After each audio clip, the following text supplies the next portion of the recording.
Hello everyone, welcome to major official. Previous videos में हमने intensive and extensive properties, state function, path function and various thermodynamics properties से related कुछ questions discuss किए थे। इस video में उसी को हम एक्सटेंड करेंगे। अगला क्वेश्चन है, out of boiling point, entropy, pH, EMF of cell, intensive property इसमें से कौन कौन सा है? तो सबसे पहला बॉइलिंग पॉइंट देखते हैं। तो बॉइलिंग पॉइंट मेरा इंटेंसिव प्रॉपर्टी है, क्योंकि ये अमाउंट ऑफ सब्सटेंस पे डिपेंड नहीं करता। ये मटेरियल का अपना प्रॉपर्टी है। मर्क्यूरी थोड़ा ले या ज़्यादा ले, दोनों का बॉइलिंग पॉइंट सेम होगा। ठीक है, तो बॉइलिंग पॉइंट हो गया इंटेंसिव प्रॉपर्टी। अगला है एंट्रोपी। एंट्रोपी मेरा एक्सटेंसिव प्रॉपर्टी है। ये मास पे डिपेंड करता है। अगर हम 1 मोल लें और 2 मोल लें तो 2 मोल का एंट्रोपी ज़्यादा होगा। एंट्रोपी रैंडमनेस को कहते हैं। अगला है, इसके बारे में हम डिटेल डिस्कस करेंगे आगे। अगला है पीएच।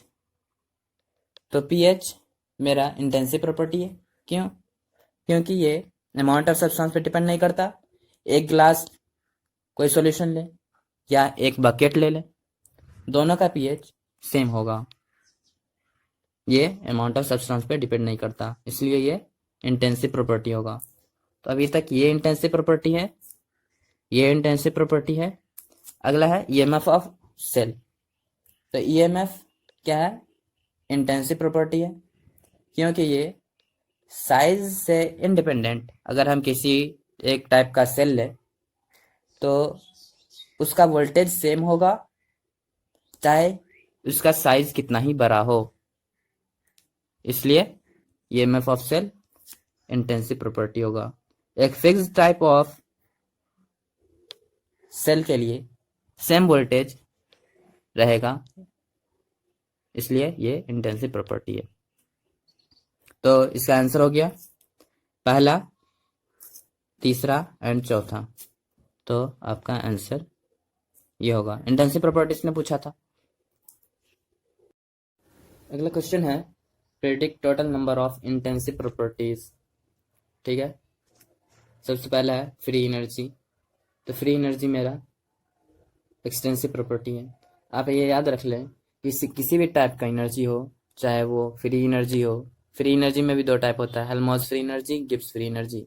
तो सभी टाइप का एनर्जी, चाहे वो इंटरनल एनर्जी हो, काइनेटिक एनर्जी हो, पोटेंशियल एनर्जी हो, सभी के सभी एक्सटेंसिव प्रॉपर्टी है। सारे के सारे सिर्फ एनर्जी ही है, तो वो एक्सटेंसिव प्रॉपर्टी है। तो ये इंटेंसिव नहीं हुआ। अगला है क्रिटिकल डेंसिटी। क्रिटिकल डेंसिटी किसी कंडीशन पे, क्रिटिकल कंडीशन पे वो डेंसिटी ही है। तो डेंसिटी क्या होता है? Ratio of mass upon volume, ratio of extensive property. तो ये इंटेंसिव हो गया। तो ये इंटेंसिव प्रॉपर्टी हो गया। अगला है विस्कोसिटी। अभी मैंने डिस्कस किया। विस्कोसिटी क्या है? गाढ़ापन। वो अमाउंट ऑफ मैटर पे डिपेंड नहीं करता, तो ये इंटेंसिव प्रॉपर्टी हुआ। अगला स्पेसिफिक हीट कैपेसिटी। फिर अगला है मोलर हीट कैपेसिटी। हमने अभी बताया था कि जहाँ भी स्पेसिफिक लग जाए या मोलर लग जाए तो वो specific means per unit mass, molar means per unit mole. ठीक है, तो पर यूनिट मास जो कि एक्सटेंसिव है, पर यूनिट मोल वो भी एक्सटेंसिव है। तो अगर हम एक्सटेंसिव प्रॉपर्टी का रेशियो ले तो वो इंटेंसिव हो जाता है। हीट कैपेसिटी देख लेते हैं, स्पेसिफिक हीट कैपेसिटी। तो हीट कैपेसिटी क्या है? हीट जो लगता है किसी भी सब्सटेंस के टेम्परेचर को 1 डिग्री सेंटीग्रेड या 1 यूनिट डिग्री सेंटीग्रेड या केल्विन से राइज करने में। तो हीट कैपेसिटी हुआ कि अमाउंट ऑफ हीट रिक्वायर्ड। तो हीट अभी मैंने देखा था कि हीट क्या है? Extensive property. तो हीट कैपेसिटी क्या हुआ? Extensive property. बट हम स्पेसिफिक लगा दिए पर यूनिट मास, सो ये इंटेंसिव हो गया। ठीक है, इसी तरह molar heat capacity per unit mole, ये भी इंटेंसिव हो जाएगा। काइनेटिक एनर्जी, ये भी एक फॉर्म ऑफ एनर्जी है, तो ये एक्सटेंसिव होगा। फॉर्म ऑफ एनर्जी है। अब मैंने बताया था कि एनर्जी, हर एनर्जी एक्सटेंसिव प्रॉपर्टी। अब स्पेसिफिक ग्रेविटी। स्पेसिफिक ग्रेविटी ये इसका दूसरा टर्म रिलेटिव डेंसिटी भी इसको बोल सकते हैं। Relative density means density of substance. Specific gravity एक पर्टिकुलर के लिए केस के लिए यूज करते हैं जब हम with respect to water at its maximum density लेते हैं। तो ये डेंसिटी का रेशियो, डेंसिटी मैंने अभी बताया था कि डेंसिटी क्या है, इंटेंसिव प्रॉपर्टी है, because ratio of two extensive property. तो ये स्पेसिफिक ग्रेविटी भी क्या हो गया, इंटेंसिव प्रॉपर्टी। अगला है डाइलेक्ट्रिक कांस्टेंट। तो डाइलेक्ट्रिक कांस्टेंट ये भी रेशियो है permittivity of substance with respect to free space. तो ये भी अमाउंट ऑफ सब्सटेंस पे डिपेंड नहीं करता, तो ये इंटेंसिव प्रॉपर्टी हो गया। तो total number of intensive property कितना हो गया। अगला क्वेश्चन है, इसमें हमें दे रखा है, इसमें पहले से कह रखा है कि इसमें से कोई एक पाथ आइसोथर्मल है और दूसरा पाथ एडियाबेटिक है। तो फिर ये चार ऑप्शन दे रखा है कि प्रोसेस R2S आइसोथर्मल है, या फिर प्रोसेस S2R एडियाबेटिक है, या R2S एडियाबेटिक है, या फिर ये ग्राफ पॉसिबल नहीं है। तो हम देख लेते हैं। आइसोथर्मल का मतलब हुआ कि टेम्परेचर कांस्टेंट। R2S अगर हम आइसोथर्मल मानते हैं तो यहाँ का टेम्परेचर मान लिया T, तो यहाँ भी टेम्परेचर T होगा। ठीक है, ये आइसोथर्मल ग्राफ हमने माना। तब अगर ये आइसोथर्मल है और एडियाबेट में टेम्परेचर अगर हम सेम रखें तो एडियाबेट का कंडीशन क्या होता है, PV to the power gamma constant means PV to the power gamma -1 constant. तो यहाँ का टेम्परेचर T है, तो TV to the power gamma -1 equal to यहाँ का T डैश मान लेते हैं इस प्रोसेस के लिए, या T1 मान लेते हैं, V1 to the power gamma -1। तो T1 मेरा क्या होगा, T multiplied by V upon V1 to the power gamma -1।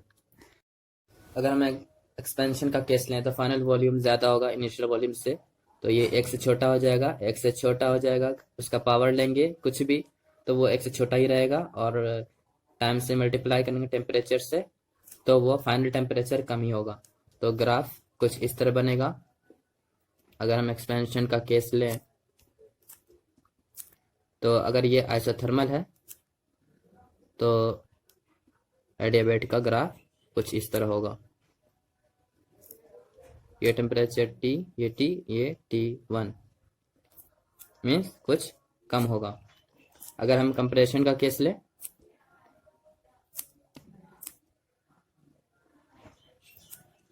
तो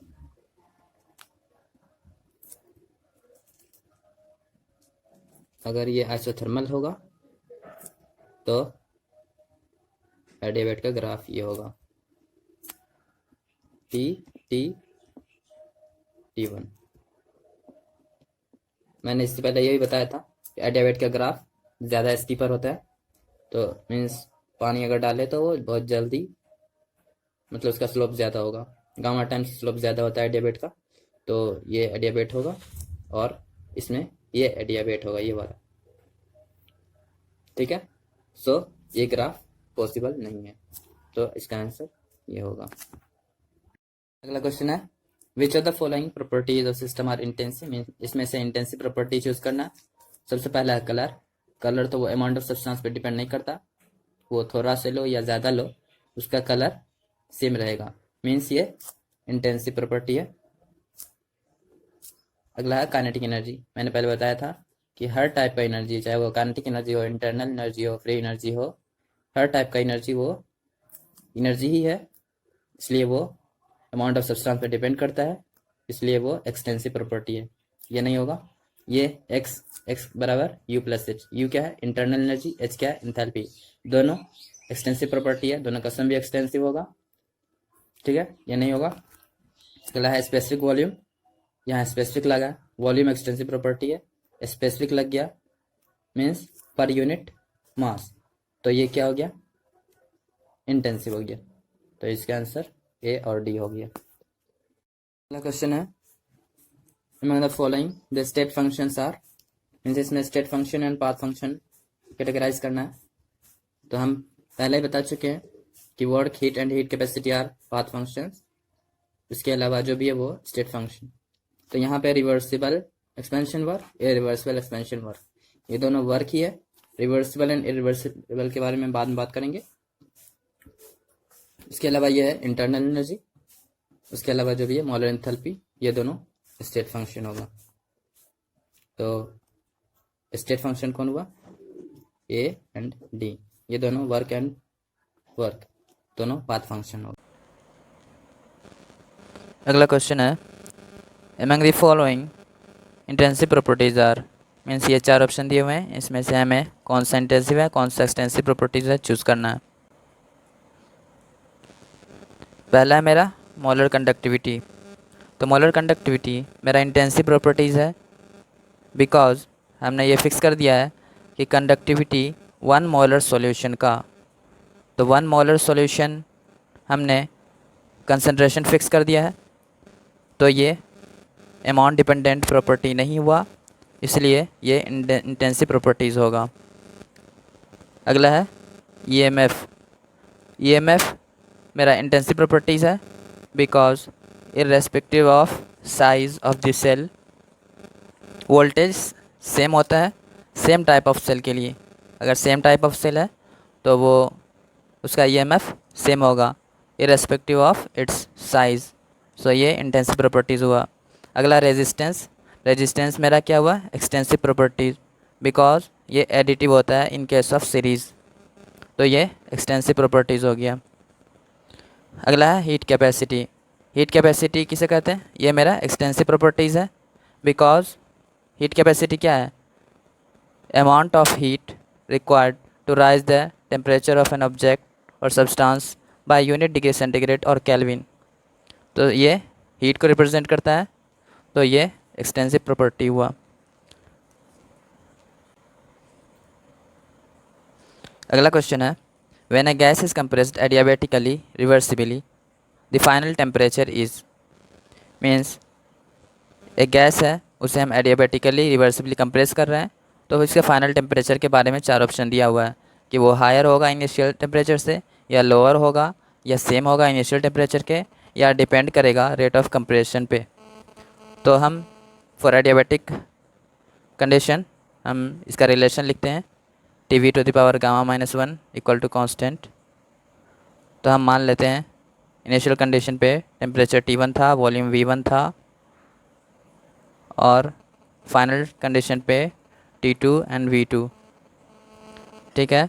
तो फाइनल टेम्परेचर होगा मेरा T1 multiplied by V1 upon V2 to the power गामा-1।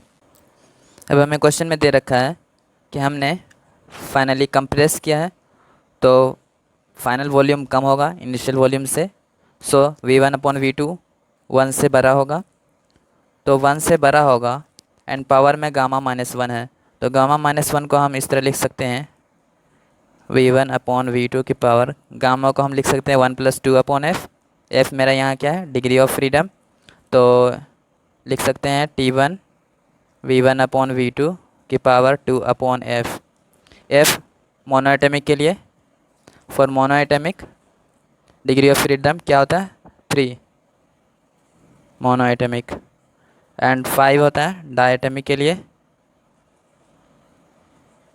And so on. सो ये हमेशा 1 से छोटा होगा, और ये V1 अपॉन V2 मेरा 1 से बड़ा है, तो हम लिख सकते हैं T1 multiplied bye a number greater than 1। ये क्या हुआ, T2 बराबर, तो T2 मेरा क्या हुआ, T1 से बड़ा, T2 ग्रेटर देन T1। तो इसका आंसर क्या होगा, ऑप्शन में हम देख लेते हैं higher than initial temperature, final temperature is higher than initial temperature, ठीक है। Thanks for watching.